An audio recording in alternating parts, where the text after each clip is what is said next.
Ano man yung nandyan mga kapatid. Truly, God is very faithful mga kapatid. Sa kanyang mga pangako mga kapatid.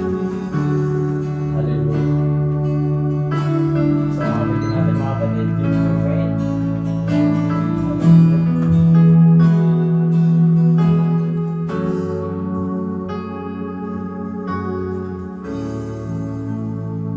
I need you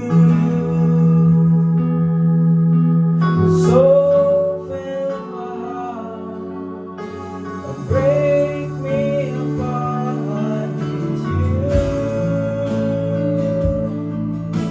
to open my eyes to see that you're shaping my life.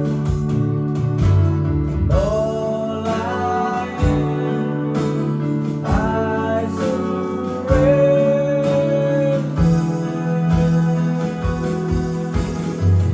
Give me faith to trust what you say. That's your good, and your love is great. I'm broken inside.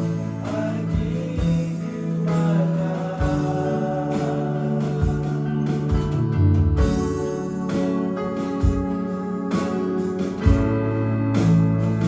I need you,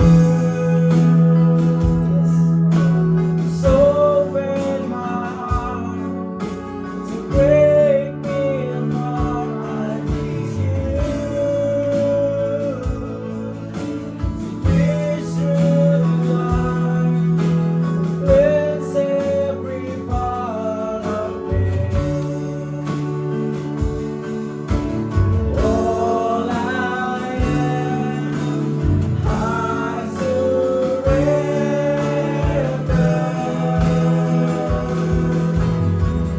Give me faith to trust what you say. That's your good, and your love is great. I'm broken inside. I give you my life. Give me faith to trust what you say. That's your good, and your love is great. I'm broken inside. I give you my life. I'm broken inside. I give you my life.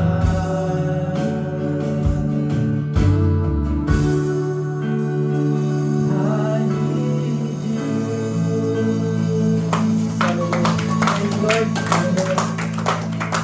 Glory to God.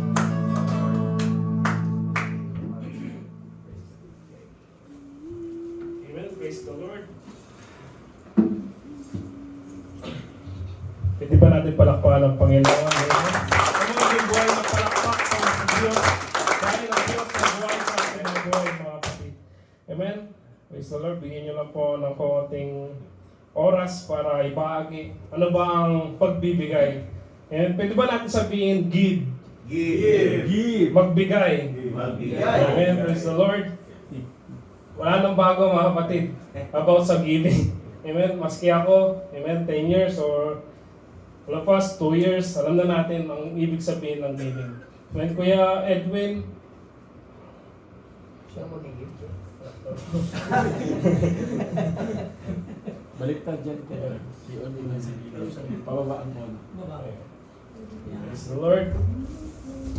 Amen. Give. Amen. Sabi dito sa slide, amen. What is your most remarkable memory of giving? Ano ba yung papansin-pansin na pagbibigay mo sa Panginoon, mga kapatid? Or sa ibang bagay? Amen. Meron ba? Amen. Alam po natin na meron tayong na most remarkable na binibigay sa Panginoon. Amen. The truth is, all acts of love are acts of giving. Lahat ng gawa ng pag-ibig ay gawa ng pagbibigayan, mga kapatid. We love our family and God by giving our time, amen, money, listening ear, resources, help, etc. mga kapatid. Amen? Praise God. Hallelujah. Nasabi pa dito, since the ultimate calling of every Christian is to love God and love others, it's important to learn what the Bible says about what and how we should give, mga kapatid. Amen? The most remarkable of giving, mga kapatid, ay yung mahalin natin ng todo ang Panginoon. Kung hindi natin alam na hindi natin mahal ang Panginoon, and then hindi natin kaya magbigay sa Diyos or sa ibang bagay or magbigay ng oras sa ibang tao or tumulong, mga kapatid. Kaya tayo nagbibigay dahil minamahal natin ang Panginoon Diyos. Amen? Sabi pa dito, the offering of the poor widow. Alam natin yung kwento na yan, mga kapatid. Amen? Yung kwento ng babaeng balo. Amen? Lagi natin narinig yan. Amen? Mapapansin natin, Jesus commends, amen, the giving of the poor widow. Ibig sabihin ay yung kinomenda or binigyan ng pansin ng Panginoong Jesucristo yung babaeng balo, mga kapatid. Amen? Ibig sabihin ng commends means He prays, amen, formally, officially, present, suitable for approval of, or acceptance, recommend, and pleasing. Ibig sabihin, mga kapatid, si Kristo ay na-please sa taong ito, mga kapatid. Amen? Pinuri niya, amen, natuwa ang Panginoon, na-please siya, nirekomenda niya, mga kapatid. Mababasa natin sa Mark chapter 12, verse 41 and 44, mga kapatid, na sabi, He sat down opposite the treasury and watched the people putting money into the offering box. Many rich people put in large sums. Verse 42, a poor widow came and put in 2 small copper coins, which make a penny. Ibig sabihin, centavos or, amen? Or sa atin, Pilipino, centavos lang yung pinagkaloob niya sa offering box, mga kapatid. Amen? Verse 43, he called his disciples to him and said to him, amen? Mapapansin dito, pinagbalaki niya, amen, itong babaeng balong ito, mga kapatid. Dito natin makikita na nirekomenda niya na ito ang gayahin mo. Amen? Na kung paano siya magbigay sa Panginoon Diyos. Amen? Makikita natin na pinuri niya, tinawag niya yung mga disciples. At sabi niya dito, truly I say to you, this poor widow has put more than all those who are contributing to the offering box. Verse 44, for they all contributed out of their abundance, but she out of her poverty has put in everything she had. All she had to live on, mga kapatid.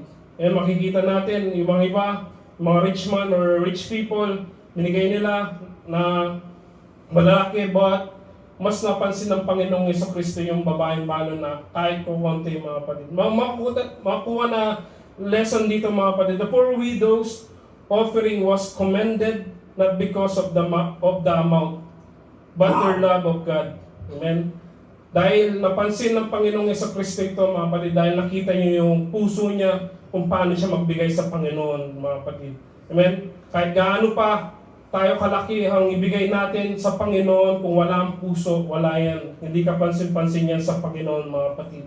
Tapos sa ating pagbibigay sa Diyos, nandiyan ang puso, nandiyan yung kagalakan, yung cheerful giver, mga kapatid, upang maging remarkable ito sa harapan ng Diyos. When God does not measure our gift by the amount, but by how we give.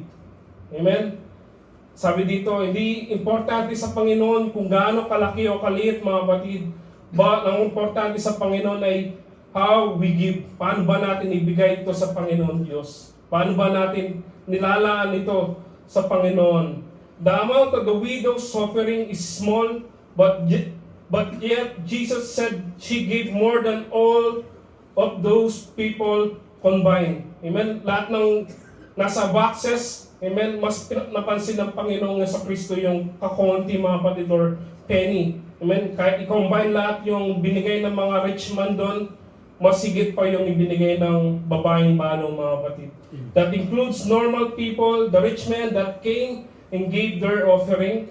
Amen? God's measurement is so counterintuitive the word's idea. Amen? Yung measurement ng Panginoon, mga kapatid, hindi yan makukumpara dun sa idea natin, mga kapatid, or dito sa mundo. Amen? Makikita natin yung babaeng ito, amen? Maliit lang yung binigay sa atin, but sa paningin ng Panginoon, sobrang laki yun, mga kapatid. Dahil nandun ang puso para magbigay at mahalin ng Panginoon Diyos. Amen? Dapat sa pagbibigay, nandiyan ang puso, mga kapatid. Importante yan.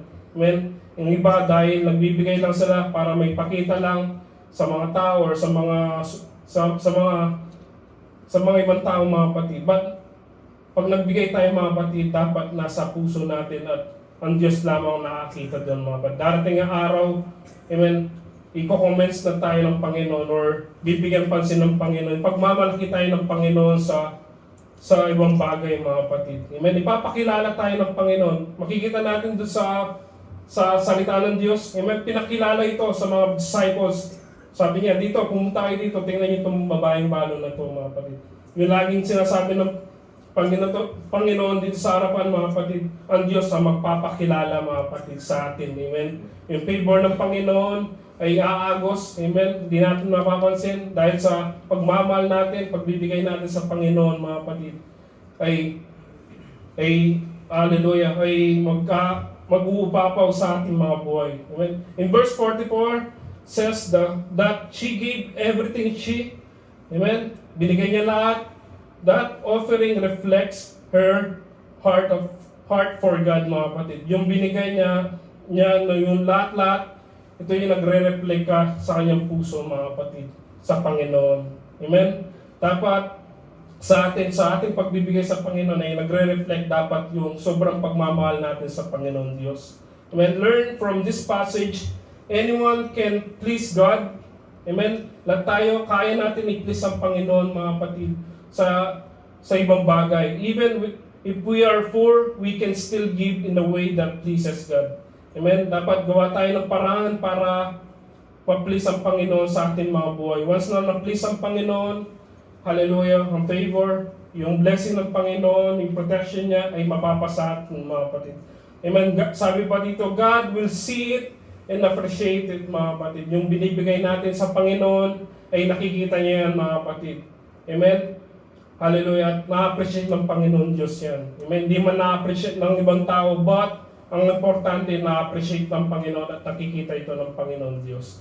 Amen? Nakita natin, si Kristo mismo ang nakakita sa babaeng balo. Kahit hindi ka pansin-pansin sa ibang tao, but mas napansin ng Panginoon Diyos yung babaeng balo, mga kapatid. Ganun tayo, amen? Sa lahat ng bagay, dapat mapansin ng Panginoon yung pagbibigay natin. Amen? Number 2, the giving of the Church of Macedonia. Amen? Narinig na natin ito, mga kapatid.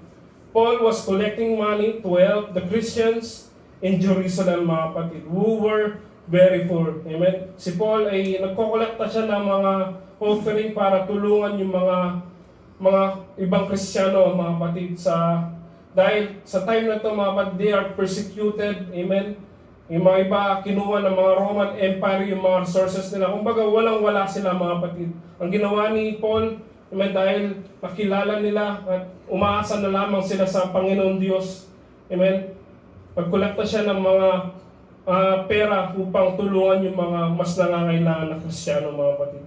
Ang ibig sabihin ng help means to do or provide something that makes it easier for someone else to complete a task, deal with a problem, or achieve a goal, mga kapatid. Kaya nagkolekta si Paul, mga kapatid, para magkaroon sila ng gawain, mga kapatid, or pag-provide sa mga bagay-bagay para mas mapadali ang gawain, mga kapatid. Doon nasa persecution sila, mga kapatid, dahil itong Church of Macedonia, mga kapatid, dahil meron silang pusong pagbibigay, mga kapatid, napapadali ang pag-spread ng gospel, mga kapatid. Ganon din tayo, mga kapatid. Kung gusto natin ma-achieve yung goal ng solemn or yung gawain ng Panginoon, yung kingdom ng Panginoon, dapat nandiyan ang pagbibigay, mga kapatid. Kung walang pagbibigay, medyo, hallelujah, mapapabagal, mga kapatid. Hallelujah. Dapat sa ating pagbibigay, mga kapatid, nandiyan po ang ating mga puso para ma-achieve kung ano ang pinapagawa ng Diyos sa ating mga buhay. Amen. Sabi dito sa 2 Corinthians chapter 8, 1 to 3. Meron tayong Bible.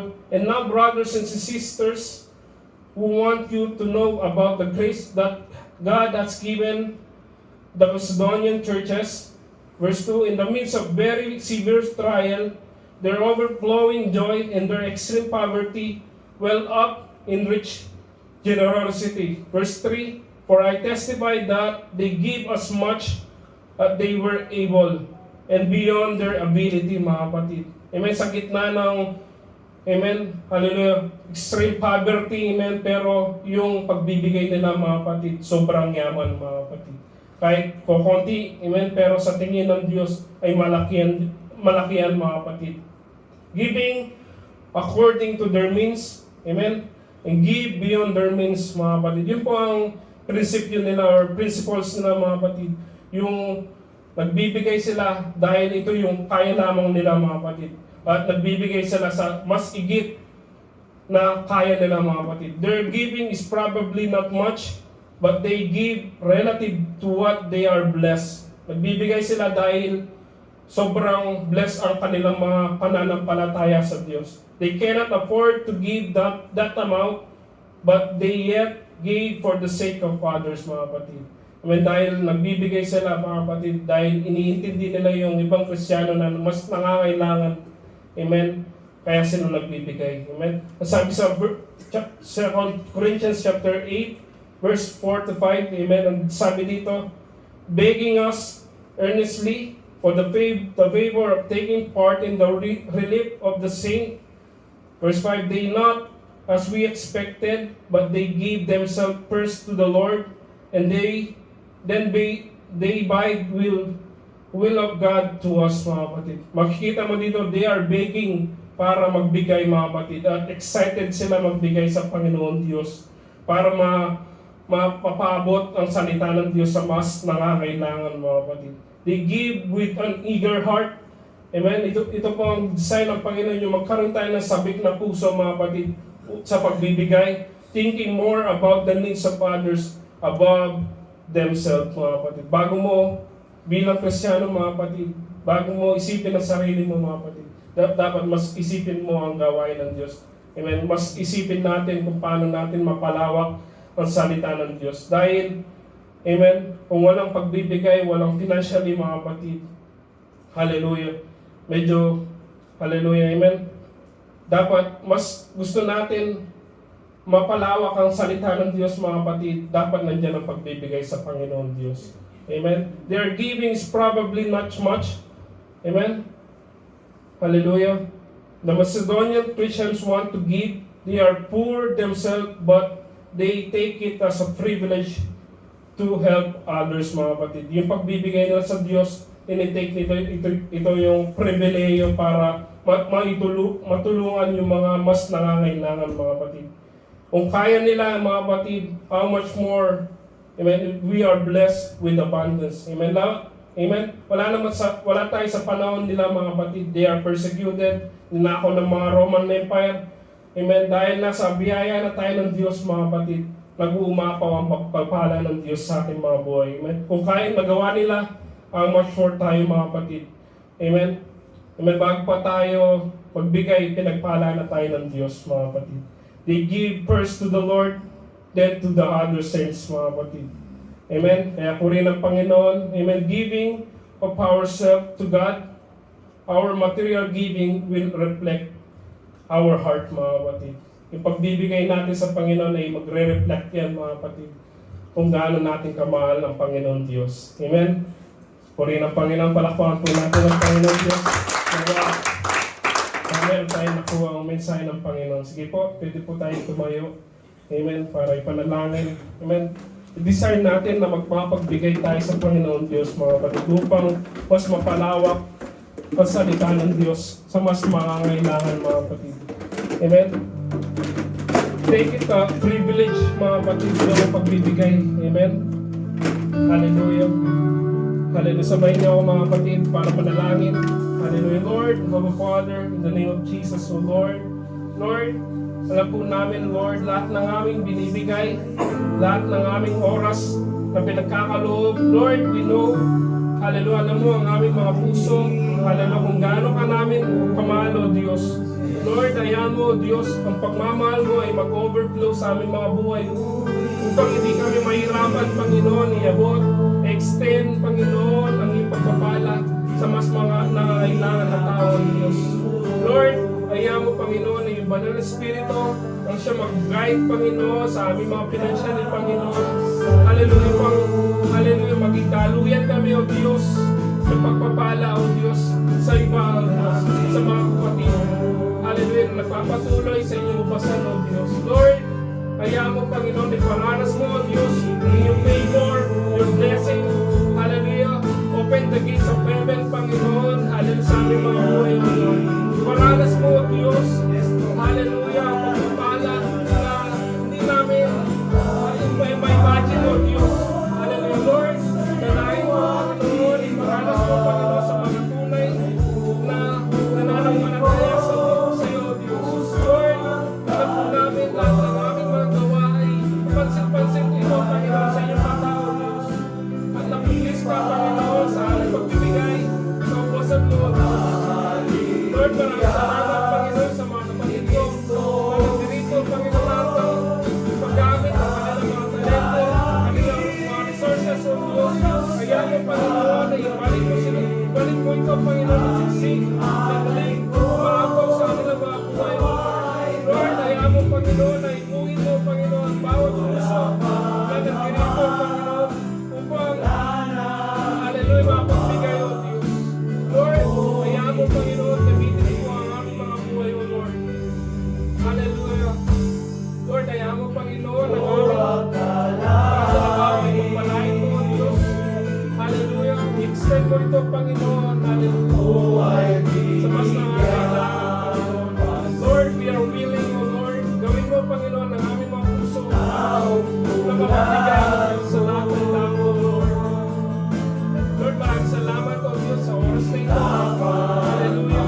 Na binigyan niyo po kami, Panginoon, ang mensahe mo, O Diyos. Ayaw mo, Panginoon, ang iyong mayayabang salita. Ay, paintindi mo, Panginoon, sa amin. At ipasok ito, Panginoon, tumubo ito, magbuhay ito sa aming mga buhay, O Lord. Hallelujah, Lord. Hallelujah. Purihin ka, pakilain ka, Panginoon, sa oras na ito. Ayaw mo, Panginoon, ay bukas mo, Panginoon, yung presensya sa oras na ito, Panginoon. Lord, maraming salamat. Hallelujah. Hallelujah sa mga kapatid ko na dito, O Diyos. Hallelujah. We are blessed. Hallelujah. Dahil nagdirito sila, naranasan nila, Panginoon. Panginoon, kaya sila, ikatan sila, Panginoon. Hallelujah, magpagamit sa iyo. Lord,